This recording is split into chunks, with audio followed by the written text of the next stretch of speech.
Bonjour, j'espère que vous allez bien. Ravi de vous retrouver pour ce nouvel épisode de Reprendre la mer avec Interentreprises. Vous vous souvenez, nous allons vous faire aimer la mer. Tout d'abord, merveilleuse année 2023, même si le mois de janvier, mois dédié aux vœux, est déjà achevé. Maintenant l'actu.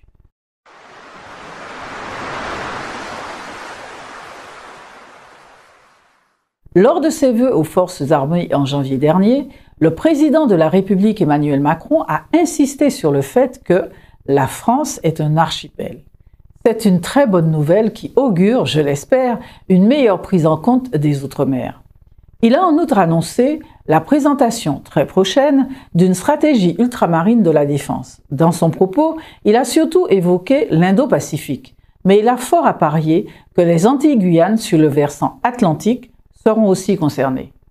Toujours du côté du gouvernement, cette fois du secrétariat d'État à la mer. Début novembre, s'est tenu à Lille les Assises de la mer. Même si l'outre-mer brillait encore par son absence, Hervé Berville, le secrétaire d'État chargé de la mer auprès du Premier ministre, a fait plusieurs annonces dont les réalisations vont rythmer les mois à venir. Ici aussi, nous sommes concernés. Tout d'abord, la vision. La France veut redevenir une puissance maritime majeure. Elle veut remonter de la 16e à la 4e place dans un premier temps. Pour atteindre cet objectif ambitieux, la France agira dans 3 directions. La première, la France veut recréer une envie de mer chez le maximum de jeunes Français. Pour ce faire, les BTS seront réformés pour y intégrer des modules sur la mer et les jeunes sortant des lycées maritimes auront directement le niveau d'officier. Quant à l'École nationale supérieure maritime, le NSM, ses moyens financiers et humains seront encore renforcés en 2023. En 2 ans, cette école aura obtenu 10,5 millions avec comme objectif de doubler le nombre de jeunes officiers français formés. De même, la validation des acquis de l'expérience, la VAE, système peu utilisé par les gens de mer, sera favorisée. Et pour que les jeunes restent marins, la lutte contre le dumping social et le contrôle des flottes touchant les ports français seront renforcés. Une task force pour le contrôle des navires sera créée, constituée entre autres d'inspecteurs du travail. Elle viendra en appui au préfet. Deuxième volet de la reconquête, la constitution d'une flotte stratégique par la France. Ses capacités seront centrées sur l'approvisionnement du territoire national, partant de crise. Ce seront donc des bateaux capables d'effectuer du transport de produits alimentaires, de poser des câbles sous-marins, d'approvisionner le pays en énergie, de subvenir aux besoins de l'industrie, d'effectuer de la recherche, des services portuaires, etc., etc. Une mission parlementaire doit définir le périmètre de cette flotte d'ici mai prochain. Le 3e pilier de la reconquête est la planification pour parvenir à décarboner les flottes françaises de pêche, de plaisance et de la marine marchande. La difficulté est que 80% de la flotte française a été construite durant les années 80. Elle est donc récente et fonctionne aux énergies fossiles. Seulement 12% de la flotte fonctionne avec des énergies décarbonées. D'ici la fin du quinquennat, 300 millions seront investis dans cette stratégie. Les collectivités locales sont incitées également à financer la décarbonation des équipements et des flottes. Enfin, dernière actu, création d'une marque par CMA-CGM. Il s'agit de Kalinago. Lancé mi-décembre, Kalinago remplace et développe le service Leeward de la compagnie. C'est un service de cabotage sur courte distance qui fera 11 escales dans la Caraïbe. Kalinago passera par la Martinique, la Dominique, la Guadeloupe, Porto Rico, Saint-Martin, Antigua, la Grenade, Trinidad et Tobago, Barbade, Saint-Vincent, les Grenadines et Sainte-Lucie. Ce service hebdomadaire sera opéré par 2 navires, le Cédric K, pouvant transporter 164 containers, et l'Industrial Royal, transportant lui 547 containers. Avec cette offre, CMA-CGM s'engage à réduire le transit time entre les îles de près de 50%. Cette nouvelle offre vient en complément de celle lancée en novembre par Pompier SA avec Fret Express Caraïbes, la compagnie des îles du Nord et Transmadiquera, offre que nous avions présentée en décembre dernier. Ces 4 opérateurs proposent ensemble un service vers 23 pays de la Caraïbe, à savoir la Guadeloupe, la Martinique, Sainte-Lucie, Grenade, Saint-Vincent, Saint-Barthélemy, Saint-Martin, la République dominicaine, Saint-Thomas, Tortola, Sainte-Croix, Anguilla, Saba, Saint-Eustache, Saint-Kitts, Nevis, Antigua, Montserrat, Dominique, Trinidad, Barbade et Porto Rico. Les capacités d'échange intra-Caraïbes se développent donc. Aux opérateurs, notamment les industriels, de s'en emparer. Maintenant, notre invité. Je reçois aujourd'hui Édouard Pori. Il est directeur délégué de la Somara. La Somara, société martiniquaise de remorquage portuaire, enrichit sa flotte de Plisphos, un remorqueur le plus puissant de la Caraïbe et aussi de la France, répondant aux dernières normes environnementales Tier 3. Présentation avec Édouard Pori.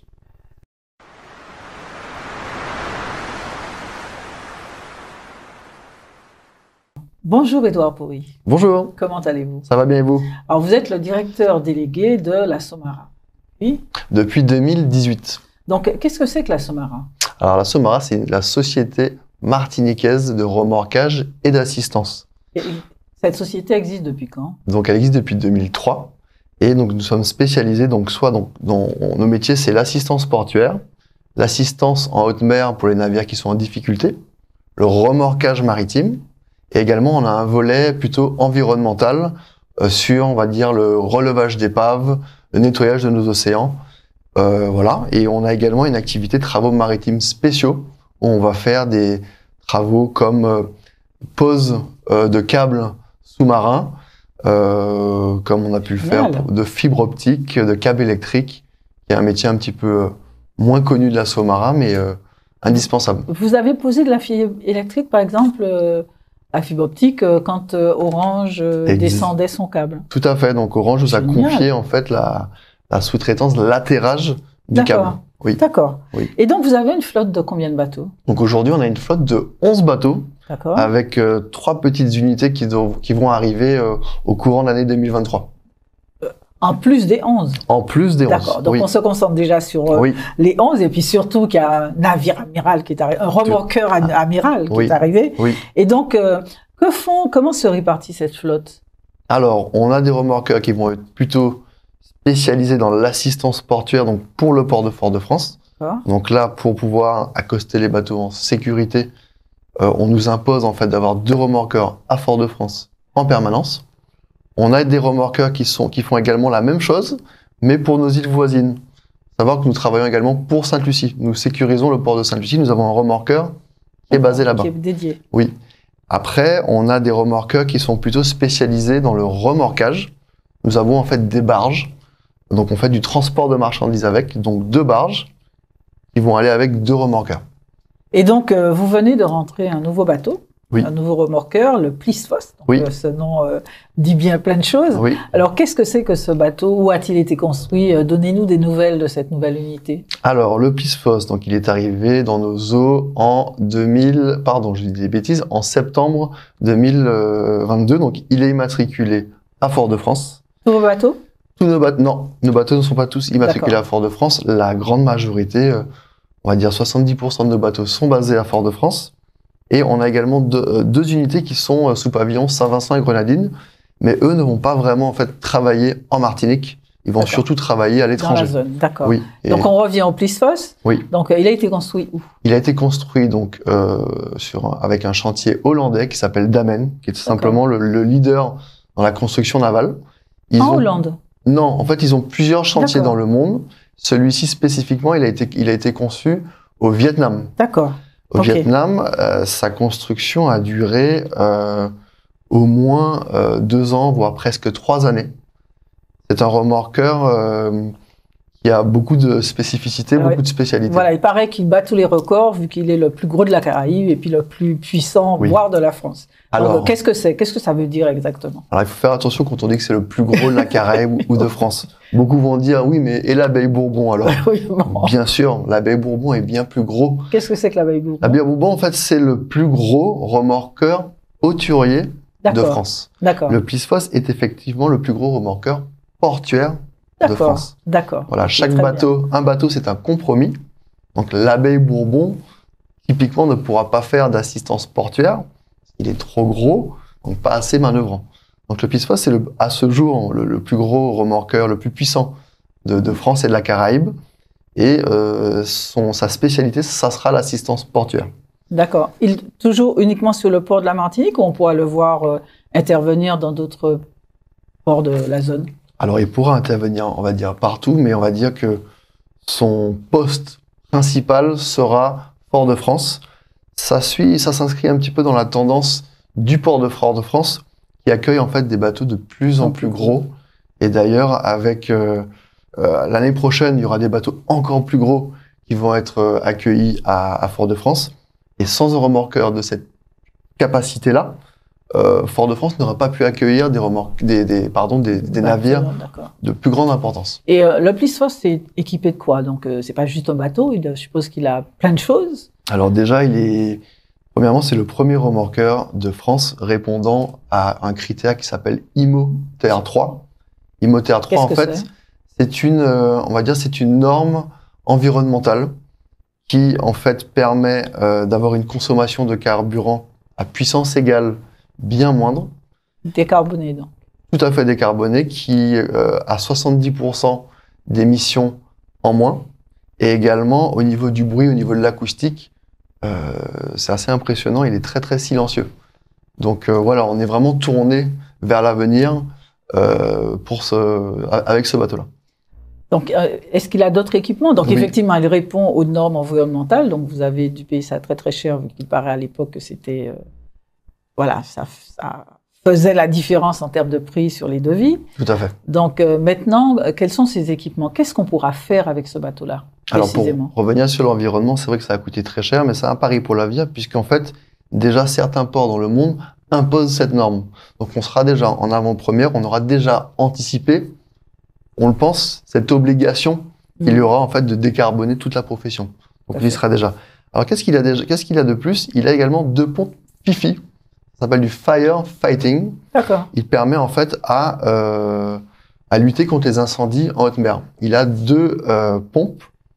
Ils font respectivement 1200 mètres cubes par heure. Alors, je ne sais pas si vous vous rendez compte ce que c'est. Non, mais on peut imaginer. Ça fait 2 400 000 litres par heure qui peut débiter. Pour éteindre les incendies. Pour éteindre les incendies. Alors, on le souhaite pas du tout. Personne, ouais, voilà. Mais bon, vous êtes équipé de ça. Si par exemple, il y a un incendie à la Tour Simon, donc par exemple, il pourrait intervenir pour ce type de problématique. Mais en côtier comme en portuaire, donc comme en haute mer. Oui, alors il est arrivé par ses propres moyens depuis le Vietnam, donc il est vraiment fait pour partir en haute mer, pour porter assistance aux navires en difficulté. Il a une capacité donc de soudage de 190 000 litres. Ça donne une autonomie assez importante, très confortable. Mais voilà, je pense que l'intérêt aussi pour la région Caraïbe, c'est d'avoir ce type d'unité, puisque les malheurs n'arrivent pas qu'aux autres. Et quand on repense à des malheurs comme le Erika, qui a un petit peu choqué tout le monde, là on parlait de 20 000 litres de fioul lourd déversé. Il faut savoir qu'à Sainte-Lucie, chez nos voisins, il y a des monstres de pétroliers qui arrivent tous les jours, qui ont plus de 170 000 litres de fioul. Donc voilà, donc le Pisfos pourra intervenir en cas de marée noire, des choses comme ça? Bien sûr, tout à fait. Nous sommes... pomper le carburant qui est dans la mer, il a cette capacité-là? Alors, il a pas exactement cette capacité-là, mais l'assaut marin, en fait, parmi ces unités, ont des unités pouvant faire ça. Pouvant faire ça, d'accord. Et voilà, notre métier, c'est vraiment l'assistance portuaire, la lutte contre les pollutions. En fait, notre équipage... D'ailleurs, 100% de l'équipage du Pisfos est martiniquais. Combien d'équipage? Combien de membres d'équipage? Alors, ça dépend de la mission. Pour l'assistance portuaire, 5 membres d'équipage suffisent.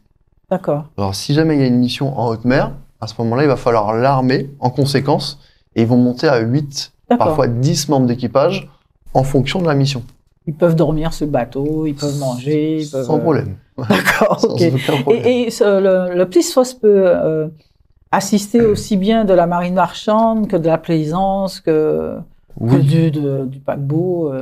Alors oui, là, il assiste tout type de bateaux. D'ailleurs, les bateaux de très grosse taille, c'est ce que l'on voit quand même, c'est que les bateaux sont de plus en plus gros. Évidemment, s'il y a un bateau de plaisance qui est en difficulté et qu'il est dans la zone, il pourra intervenir. Mais disons que sa vraie valeur ajoutée, ça sera pour porter assistance à des bateaux de plus grosse importante. Mais il faut pas mettre seulement la Martinique dans cela. On a le canal de Panama qui est à côté. On a l'Amérique du Sud qui est à côté. Nous sommes au carrefour de l'Amérique et de l'Europe. Il y a un trafic monstrueux à côté de nos îles, en fait. Mais justement, c'était ça ma question suivante. Qu'est-ce qu'un navire comme celui-là, et voir une flotte telle que celle que vous avez développée, apporte comme technologie, en quelque sorte, comme service dans la zone? Parce que c'est extraordinaire d'avoir 11 bateaux, maintenant, bientôt, pas de plus, pour pouvoir... ce ne sont pas des unités, comme vous venez de le dire, qui concernent que la Martinique. Non. Elles ont un rayon d'action qui est assez large. Donc, selon votre expertise, qu'est-ce que vous observez comme... la Caraïbe monte en compétence, quoi. La Caraïbe est en train de prendre une vraie place dans le maritime, pas simplement venue de l'extérieur, mais maintenant de l'intérieur. Oui, tout à fait. C'est vrai que nous ne sommes pas personnellement bien placés pour parler, je dirais, du secteur maritime dans la Caraïbe de manière générale. Mais nous, notre observation, c'est que il y a un trafic effectivement de plus en plus important. Il y a des bateaux justement de plus en plus énormes. Chaque bateau qui sort dans notre chantier sont de plus en plus gros, ce qui veut dire que le besoin de remorquage est de plus en plus, je dirais, indispensable. Et oui, comme vous l'avez dit, beaucoup d'armateurs étaient plutôt sud-américains, américains, européens. Maintenant, on peut se dire qu'on a cette compétence. Et puis, ça donne des perspectives à des jeunes qui veulent devenir marins et qui trouvent des bateaux pour embarquer, parce qu'à un moment, ça s'était beaucoup raréfié. On est bien d'accord. Ça, c'est quand même une de nos fiertés aussi. On a un équipage et une équipe 100% martiniquaise. Ils sont tous formés à l'école de Trinité. Et clairement, c'est ce qu'ils disent, c'est que beaucoup de nos compatriotes ambitieux étaient contraints en fait de partir dans des plus gros armements en métropole pour aller toucher à des unités, à des équipements et des machines modernes, dernier cri, enfin, à la hauteur de leurs ambitions. Absolument. Et aujourd'hui, cette ambition, ils peuvent la combler, on va dire, ils peuvent faire un bout de chemin avec nous, clairement. Tout à l'heure, vous avez évoqué 3 nouveaux bateaux, donc qu'est-ce qu'ils vont faire? Toujours du remorquage ou bien c'est complètement autre chose? Alors, pas du tout. On est depuis 2015. Là, c'est vraiment le côté un peu martiniquais, c'est trouver une solution à la lutte contre la sargasse. Donc, on a, depuis 2015, essayé pas mal de choses. On a eu beaucoup d'échecs. Et là, on est venu à une solution pour tenter de réduire, enfin, ça sera un marché expérimental pour réduire les arrivages de sargasses sur nos côtes. Donc, les 3 unités qui vont arriver seront vraiment dédiées pour le ramassage en mer des sargasses. Vous dites que c'est expérimental, c'est un appel d'offres, un appel à projet auquel vous avez répondu et... Oui, alors en fait, l'État, la direction de la mer a lancé un marché en novembre pour lequel notre entreprise a répondu. D'accord. Pour en fait... Seul ou avec d'autres... Alors avec beaucoup de personnes, on a fait le pari en fait d'essayer d'intégrer toutes les entreprises qui ont travaillé, enfin toutes les entreprises, j'exagère, mais une bonne partie des entreprises qui ont travaillé en fait sur cette problématique en mer. Donc nous sommes co-traitants avec plusieurs personnes. La société Filet de Rome, pour ne pas la nommer, va plutôt faire la partie collecte. On a également intégré donc les pêcheurs, parce qu'on se dit que les pêcheurs connaissent mieux que personne leur propre commune, donc connaissent les passes et certaines baies elles sont très difficiles d'accès. Donc on a intégré les pêcheurs en fait dans notre réponse.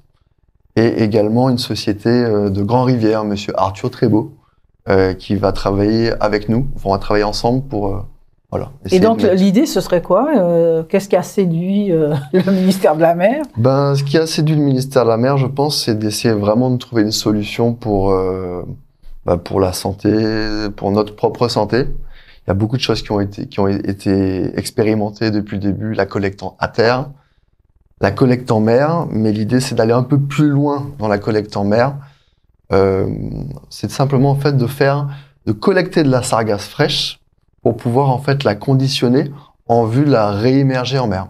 Donc comment vous allez la réémerger? Parce que ça flotte, la sargasse. La sargasse flotte, mais il y a deux manières de les faire en fait couler.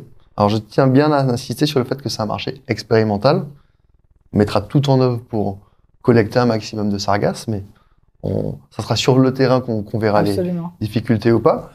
Donc comment on fait? Donc on a des engins collecteurs avec des tapis convoyeurs que vous avez dû voir peut-être beaucoup à la télé. Ça marche très bien. Leur problématique, c'est qu'ils devaient en fait retourner à terre, perdre beaucoup de temps dans les allers-retours, décharger leurs sargasses dans un boraquet, trouver également un site terrestre ou quelqu'un qui veut bien les accueillir. Sachant toutes les difficultés qu'on a avec ce type de produit, Oui. Chargé de métaux lourds, etc., etc. Exactement. Donc c'est pas très bon pour le sol. Voilà, donc nous, l'idée, c'est en fait de récupérer ces sargasses fraîchement collectées, de les conditionner. Donc il y a deux types de conditionnement possibles, soit à travers un broyage de ces sargasses, pour en fait casser un petit peu les petites bulles, ou soit en les laissant naturellement sécher sur une période de 48 heures. Et une fois qu'elles sont submersibles, on ira en fait les clapper en mer, dans un endroit préalablement défini, avec une courantologie adaptée, avec un fond adapté, et pour être certain en fait qu'elles ne reviennent pas ni sur nos côtes, ni sur nos côtes voisines. L'idée, c'est qu'elles coulent. Très bien. Ben, écoutez, nous aurons l'occasion de vous réinviter une fois que tout ça sera mis en musique. En tout cas, merci infiniment. C'était extrêmement intéressant et je pense que vous reviendrez, même si vous m'avez dit au départ que vous n'aimez pas trop ça. Ah ben, vous étiez plutôt bon. À très bientôt. C'est très gentil. Merci beaucoup. Merci de votre temps.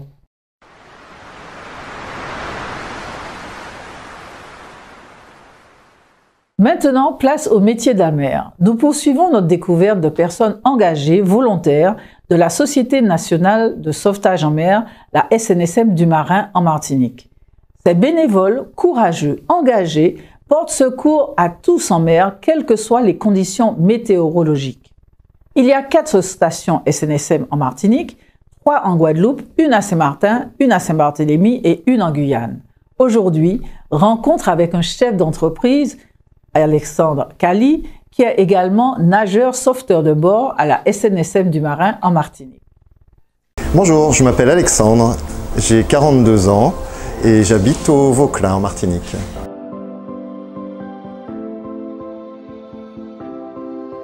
Alors moi je suis chef d'entreprise, je travaille dans le tourisme.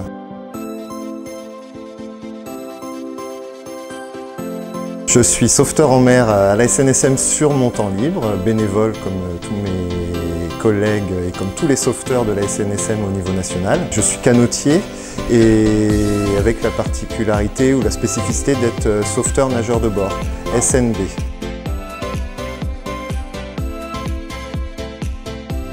C'est nous qui allons dans l'eau. On peut être amené à aller dans l'eau pour aller chercher une victime, aider quelqu'un en difficulté, ou aller à la nage sur un bateau, sur une plage, à terre, un bateau échoué.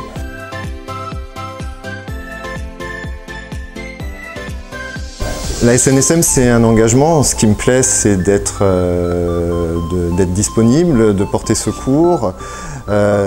C'est l'action, c'est la mer, c'est l'adrénaline qu'on peut rencontrer sur certaines missions.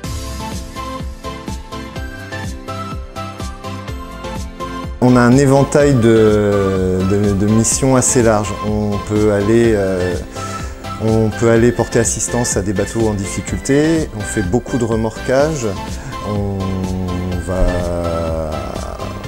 a fait récemment un bateau qui était en train de couler, on va aider les gens sur un bateau en feu, des bateaux en panne.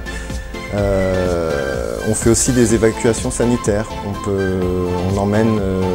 On va chercher les blessés à bord des bateaux, ou on emmène le médecin du SAMU ou les pompiers sur un bateau, soit dans la marina, soit au mouillage.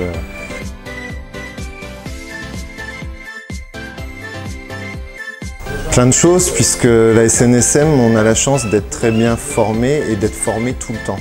et il y a diverses missions. On peut évoluer vers d'autres missions et on a vraiment un programme de formation interne très complet.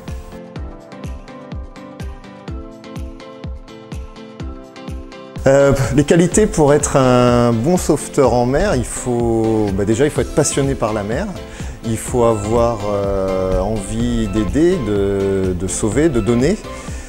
Il faut être sérieux à l'entraînement, on s'entraîne beaucoup pour être opérationnel, puisque quand on est en action, c'est dans l'urgence, ça peut être dans de mauvaises conditions, on ne sait jamais les difficultés qu'on va rencontrer.